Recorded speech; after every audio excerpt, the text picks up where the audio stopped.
Hi, and welcome to Cohen Creative Design Show. We're supporting you to become the designer of your life by implementing tips and tricks to help you manifest your desires. I'm your host, Christina Cohen, and I'm just a girl from a small town with big dreams. I'm motivated by my family and passions for sharing and creating. My mission is to bring you stories from others who have manifested prosperity in their lives and help you take unapologetic action and create the life you desire. Your life and business transformation begins at Cohen Creative Designs.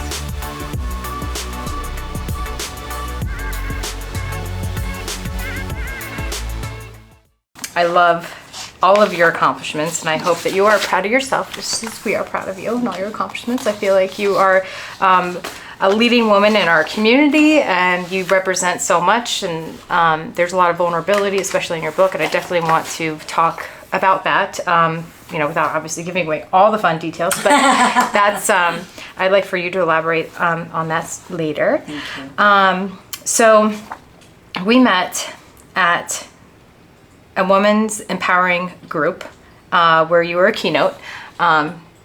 It was just so breathtaking. It just felt like you just being up there on the stage. It was just your high vibe energy. Everybody was just so intuitive to what it was that you were bringing to everyone. So I appreciate you taking the time to do those things. I think it's really important. I know that takes a lot of time, planning, effort, but it seemed effortlessly when you did that. So I appreciate all that you pour into that. So we have a section here. There's an awakening to self-knowledge, and I want to touch on the journey towards self-knowledge, and I want to include your roles, healthcare executive, and your personal healing experience. You have quite the journey. Yeah. But what you represent in there, I feel like it was going against the status quo, where it takes a lot to be the one on the outside of not to just swim with the rest of the fish. So would you care to elaborate on I'd that? love to, and thank you again for your bright light and for inviting me into your shared space. It fuels me. Also taking the pause just to reflect and look at the journey, and that's super, high vibing but healing. So thank you. Yes. My walk in healthcare is funny because I still to this day have no clinical experience. Yet I found myself for 10 years in healthcare. The first half as a fundraiser, so nothing clinical. And it was in that work that I connected with, I was responsible for my own health. I'm not sure how I missed that memo. Going into my 40s, I think I hadn't really thought about it, but not taking the time to assess what I was doing to my own experience, my own body, my own journey. And throughout my entire life, I'd always had some stuff, but I never put the pieces of the puzzle together. Right. So I did find myself a vegan triathlete, which is pretty cool. So I thought I was healthy and taking care of my own journey. Only to find out, and through a random blood test, that my inflammation was actually over 100%. And when I asked, what's that about? Like, I'm a vegan triathlete, what am I doing wrong? There wasn't any clarity. So that was the beginning of my becoming aware that my self-discovery of I'm in control of that.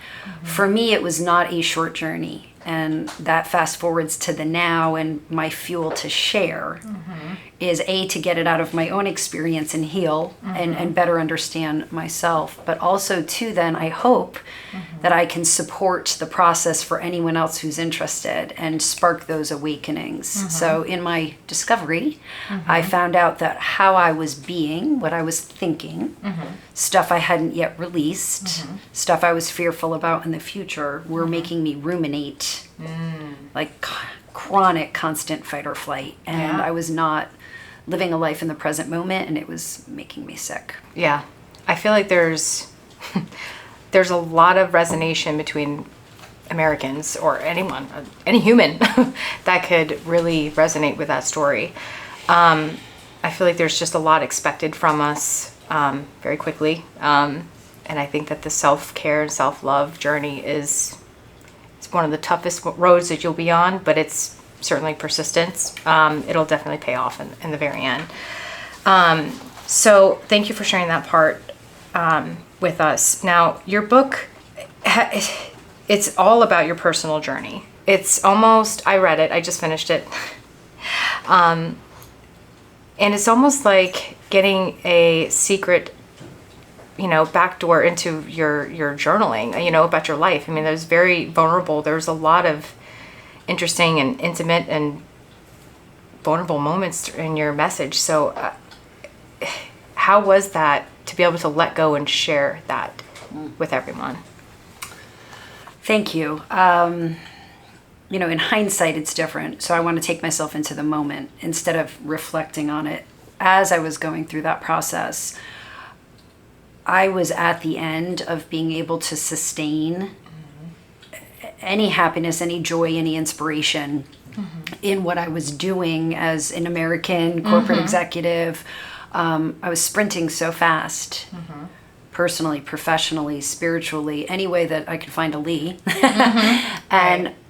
I was achieving more and more, and the satiation and the joy that those achievements brought me was reducing. And it was one of those moments in time when I was accomplishing something, and I didn't even step into that something, and I was already, okay, now what am I going to go do? And I'm like, whoa, whoa, I am completely not here now. So my hitting that wall and exploring this journey was profound. My health was not good. I was burnt. So I took this 5-year-ish opportunity to go within. And as I reflected, one of the tools I used was to just download whatever came up. And you know this as a coach, to support people to just get it out. So I didn't set out to write a book. I set out to heal. Found myself in a program out of Georgetown, a virtual program that held space for people to go through a reflection process. And it was very reasonably priced and had coaching along the way. So part 1 is just reflect and download. Part 2, if you're accepted and so choose, you publish. So just to be fair, I really went through this reflection to try to figure out what the heck. What the heck. Then the opening happened and I accepted the mission. But I have to tell you, when I hit send and I saw it 5 minutes later, it was on Amazon, there was a good period of time that I'm like, what the heck did I just do? Why did I just do that? What was my point?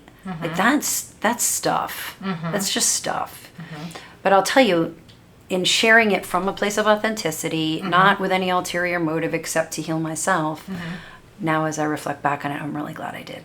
I'm really glad you did too. I feel like there's a lot of resonating in your book with anybody. It's going to serve their life in a health format, to be mindful of how they treat their bodies, their mind, obviously, financially.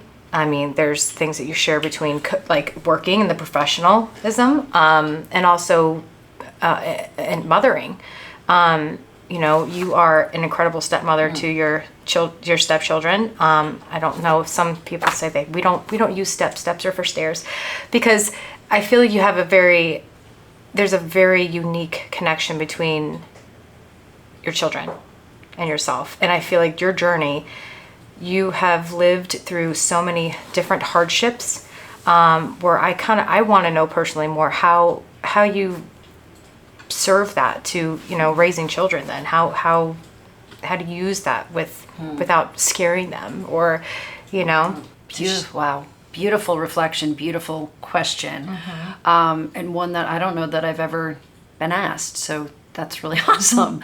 The way that I served my children through my experiences initially, as you just asked that and what just came into my head, I wouldn't necessarily view as a positive, but it emerged into a positive. And what I mean by that, I didn't have the luxury of having the safety to be able to connect with adult as a child. So I had to figure out survival. And I put on a very large facade so that I could show up in my life and be safe. So fast forward, and I also have an undergrad and education. So I learned a lot about connecting with kids and some pathways that are beneficial and not. I'm not there to be their friend type thing. And I know a lot of parents, it's so hard because you love them so much and you want them to love you back too. But there's this discipline. And I think the third weird, unique thing was being a step.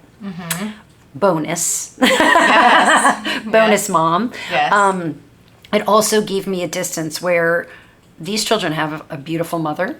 They have a beautiful stepfather. They have a great dad. My role wasn't to take over and, be the end all. Right. So all those three things, I think, combined a space where my relationship with them was unique.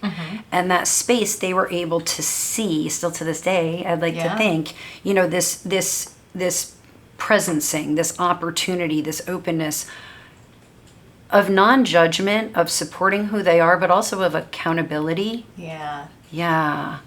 I didn't get mad a lot. That's very strong. I feel like that's it's extremely. And I love how you highlighted the part where you're there to be a parent versus the friend. It is a very challenging line because you, even as an adult, you still want to be loved and accepted regardless of who it's from. And through being centered, right, and allowing that space and still holding accountability, right? Yep. That's, to me, that's how you can convene. Magic happens. Yes, that's where the magic happens. Yeah. Absolutely. You totally get it. I love my kids. Yeah. No, I certainly feel that. There's a lot of gratitude in there that it was just very intimate what you wrote. And I'm sure that, her inspiration to even ask you. Still to this day. I just felt one of my signature moves for the kids was when something would happen or, something would bubble up. This was my reaction. I did, Yeah. where I'm not like, listen to me, or you should have done this, or, trying to cover what they've done. And, there was nothing horrific, but protecting them, that want to love and protect, but you also have to hold the space that they can figure it out. They have to have their own accountability levels. So I kind of was lucky because I wasn't biological, and there were so many of us as parents that, I was able to have that space with them. And now as they're adults, and now I'm a grandma. Yay. Yes, oh my gosh, so cool. And just Everybody says that job is so much better than the rental job. See, and I had a pretty cool job as a bonus mom, but this Nana thing is working out really, really well.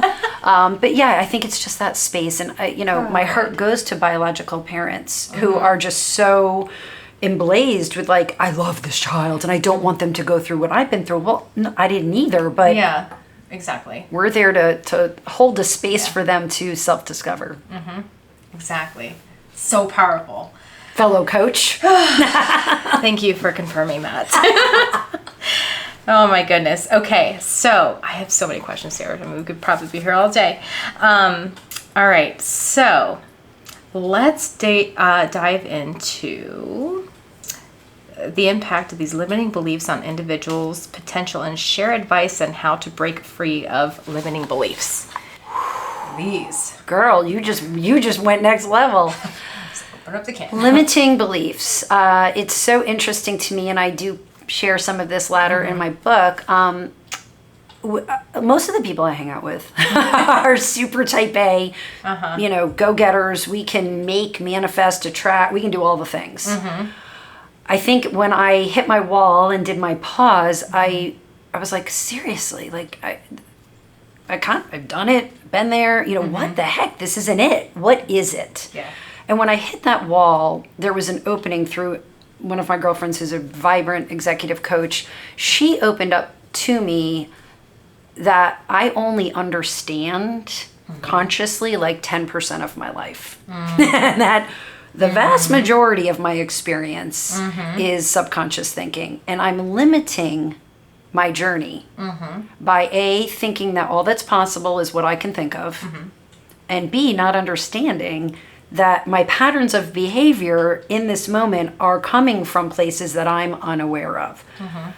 So the past few years, I'd say 3, I've started to super explore that and understand that my experience in this world is the experience that I'm bringing to it. Exactly. And I limit what that experience is, because I'm a conscious thinker with 90% subconscious imprinting, and I'm limiting what I can step into. So if I would like to have a different experience, it's not to go out there and get it from someone else. It's to go within and rewire and open up to a new way of experiencing. Talking about coaching makes me fall in love with it all over again. It really does. I so geek out on all this stuff. It's great. I can feel it. Yes. And a lot of people are skeptical on how the whole life coaching works, because it depends. It depends. Are you really putting in the work? Are you really being open to letting this work for you? And coaching isn't always rainbows and sunshine. It is the hardest self-work you'll ever come across, but is it worth it in the end? Absolutely. There's so many different techniques and tactics that we, utilize for tools and experiences. We've done, breath work sessions, tapping. We have some funny memes on tapping. I'll have to show you some of those later. But all of this stuff is just really what you've mentioned about searching within. That's where everything starts. Our brains are wired to keep ourselves comfortable and happy and safe. So anything outside of that realm, the subconscious is always doing its job. So it's when you finally figure out, when I first came to that light bulb, oh my gosh, we could change this? We could really change this? I just felt like the whole world needs to know about this, because I feel that, the majority of people are miserable. I feel like there's so much negativity that's out there that, I try to stay off some of the news, because it's not inviting any kind of, positive aspects to growth. But I try to attract a little bit more of a different crowd. And it doesn't matter where the source comes from. It could be books, movies, the people you're around. But the growth section of life, it's just, and once you get to the final point, there's no stopping when you're on this roll or this journey of. It opens up a whole new realm, and it was a relief to me when I learned this from my friend Heather Christie, where she helped me understand that for every single moment in time, whoever's looking at that moment in time is going to have a different experience. Even if you're identical twins that have never been separated, you're still not going to see that same moment exactly the same. And at first I was like, well, then what the heck's the truth? That sucks. We're living in this world where we all have a different, right? So rethink all of history. So that's upsetting. But then simultaneously, after a few minutes, it's like, oh. And so now I have this whole opening to where I'm not bent out of shape anymore when someone isn't seeing it my way, because they're seeing it their way. And if we all came here to see the same thing the same way, why bother? That's boring. So one of the greatest experiences or visualization teachings that we went through as coaches was, I'm from Florida. I love the beach. And we grab another individual who's, from the Midwest or whatever. We both go to the beach. We both sit down the same exact spot right next to each other, facing the ocean, sitting on the blanket, sipping our water or whatever it is we're doing. And we go back the next day. Somebody asked, how was your day? And I'm like, oh my God, it was great. I love the water. The temperature was perfect. It was just a great experience. There was hardly any clouds in the air. I don't know, just going on about my experience of the beach, right? Well, Jane over here from the Midwest was like, it was hot. There was sand everywhere. There's it was scorching. There's no chairs to sit on, and the peanut butter and jelly was not right temperature.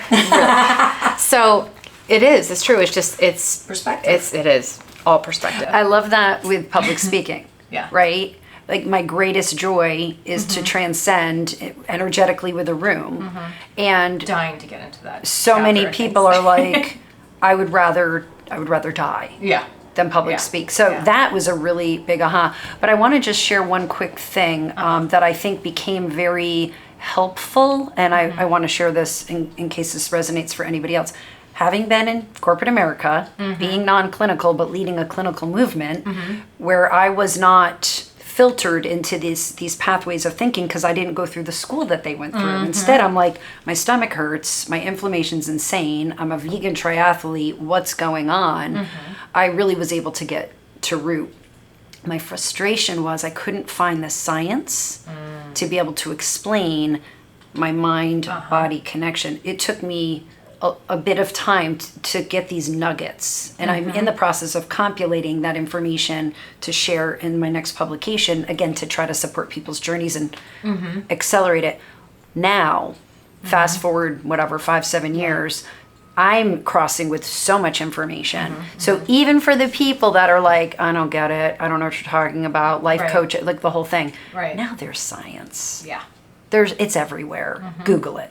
So I'm grateful to all the practitioners who are on this journey with us to help shed light on it, to make it easier for people to go, oh, I'm showing up this way because I only have access to 10% of my thinking consciously, 90% sub. I can rewire that and have whatever experience I want. Exactly.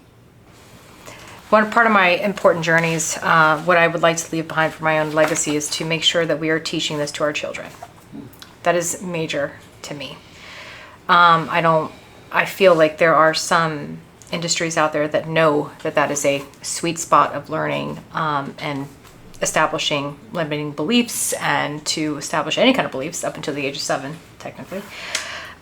Those things tend to stick to their entire life. So that's part of my journey and mission, to help our children through some of these life skills that they're going to need in order to be a happier generation.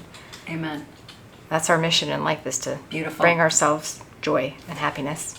Starting through embodiment, right? Start with the N of 1. I'm responsible for me first. And then, as you're already doing in your parenting, and what I hope I did as a parent, but then definitely as a Nana, is to be able to hold that space for the child to self-express, self-discover, and not be rammed into a box of, this is how you act, do, be, say, consume. Agreed. God, I'm so glad we're on this together. So I really feel like you touched on a lot of different points here. I really appreciate you taking the time to be here today. I think I'm going to ask you some other questions. They seem going to be a little bit more, they're a little bit off the cuff of what our list was, but okay, this will be a good one. Who or what has been the biggest influence on your life, and why? And this doesn't have to be singled. Yeah, because like 12 people just popped into my mind easily. The single biggest influence in my life thus far is actually my perpetrator. Because this is teaching me, as I continue my journey of healing, self-love, forgiveness, compassion, empathy, root cause healing. God, I've got goosebumps. You know, and I'm not sure if you're familiar with the Pace Center for Girls. It's an organization in the state of Florida that supports young women that are in school, middle or high, that have not just like one thing, but they have like a lot of things that have occurred in their young lives that are just cataclysmic. You're like, what? Okay. So I was my whole family is super involved in them. And there was a beautiful donor who bought a large quantity of my books and gave them to the center. And the reading teacher there incorporated the book into their curriculum. Aww. Wow. So I was brought in to do a like meet and greet and sign. It was so great. And the girls all sat and they had questions that they prepared that they wanted to ask me. And one of the girls said to me, how did you ever forgive your perpetrator? And I'm sure she didn't use the word perpetrator, but that was the point of the story. And I was like, wow, we're going to go there, are we? Because here's like a 12-year-old. Not a middle-aged woman who's already on the other side of things, but a 12-year-old. And I said, you know, that is the biggest blessing. Yeah. Is facing that and being able to work through that healing and letting go, because if you don't, it will dictate your entire experience. So of all the influences of people that I've had in my life, I think it's that one that has really carved out who I've grown into, because it was the hardest journey I have yet to have faced. That is very powerful. It takes a lot to be able to face, rewire, repair, and to, essentially, I don't use this word loosely or this comment loosely, but to say move on, because that's not something that you ever clearly move away from. It doesn't matter how many years later, it doesn't matter, it's always going to be there. So I think that that advice that you gave her is so impactful. And those are the kinds of tools. I mean, you can't prevent things like that. And trauma looks so many different colors and so many different experiences. And some are, worse, or some are not as, as traumatizing as that is. But I mean, trauma is still trauma. Trauma's trauma. My stepdaughter calls them big T's and little T's. And what can be a big T, right?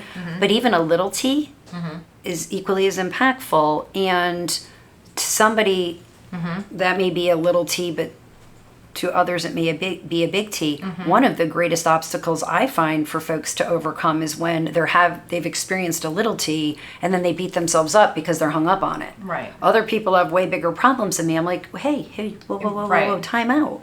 That still impacted.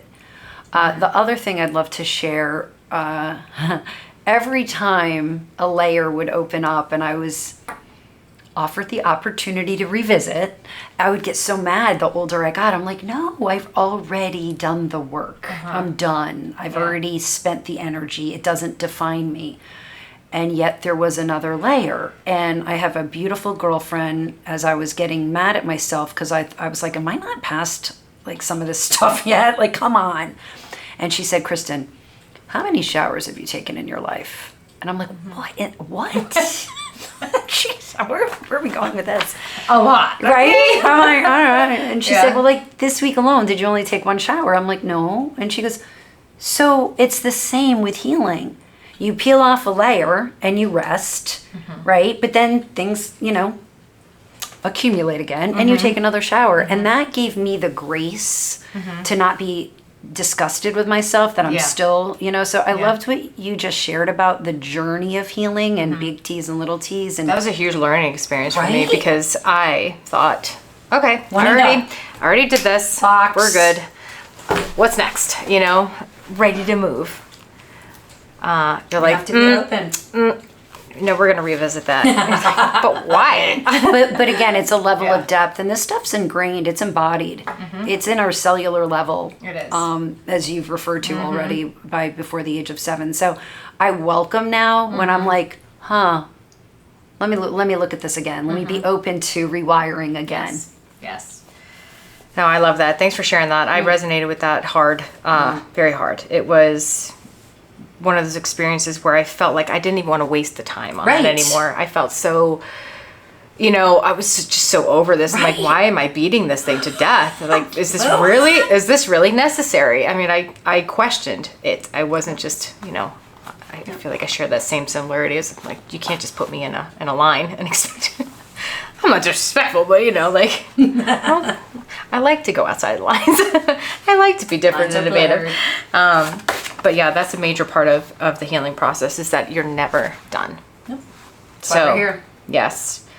That was beautiful. And I think that comes from a very, honorable position of your heart, that was who created you today and what motivates you in certain ways. I feel like there's a lot of people that could also resonate with that, being able to keep putting their next foot forward in order to prove somebody wrong, or to prove somebody right, or to just prove it to themselves, or to do it for somebody else. Sometimes it's easier for them to keep moving in that sense. So definitely. I love that. I want to know, So some people consider a legacy to be real estate or money, but most treasured forms of legacy are found in intangible gifts like values, memories, friendship, love, and respect. What legacy would you like to leave behind? Beautiful. I was just like sweating to death when you were out. I was like chills everywhere. My legacy work is, I feel, unique. And that is, I want to show up every day the healthiest, most vibrant human I can be. And that is the legacy work. It's not to imprint that on anybody else. It's not to dictate the direction of a movement or a financial purchase or anything.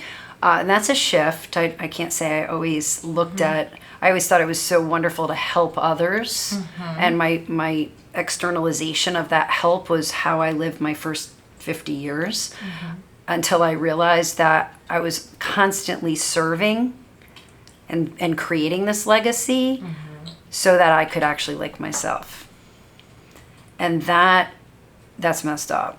I didn't understand that I was already perfect by breathing and showing up with my imperfections and my uniqueness. So my current legacy work that I'm connecting with is not worrying about how it impacts others, but how I'm showing up the best person I can be in any given moment with authenticity and not expecting anyone to have a reaction to it. What I'm finding in that work is that it's attracting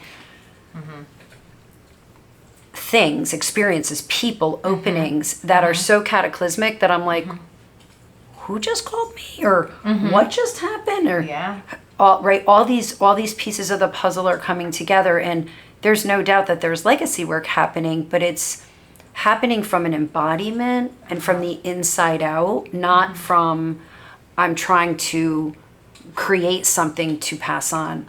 I'm just trying to show up the best I can and let the cards fall where they may. That was beautiful. That was so beautiful. But that's true, and I love that you said that there's attraction that has happened. Like, it's just, it's you're manifesting these things that you're not even didn't even think of. I'll be connecting, and I'm freaking out in my head because I'm like, oh my God, this person is going to meet that person I met yesterday who lives halfway around the world. It's just all coming in now. And for all of us, because I know that the folks who you work with and the folks that I'm, attracting as well, we've worked really hard and we've done really cool, big things, but we've worked. And now I understand, and why my tagline of, my movement is Be Love. And it's, we don't have to do. Actually, we're limiting the potential by doing. Stop. Be. Surrender. Release. Go within. Show up and reconnect to the love that's already inside. And that's when the magic happens. That's when all of a sudden the stuff shows up and you're just like, I can't even make this up. This is so cool. It really is. I love the Be Love. Thank you. It's beautiful. Thank you. How did you come up with that? Yeah, there was a number of things that were just showing up and I didn't understand, right? And the fact that Be Love is lowercase and 2 complete sentences with periods, as I sat with it, I started connecting to, be here now. Reconnect to the love that's already inside. And then another thing that was coming through is find it within yourself. Well, what's it? I don't know. You tell me.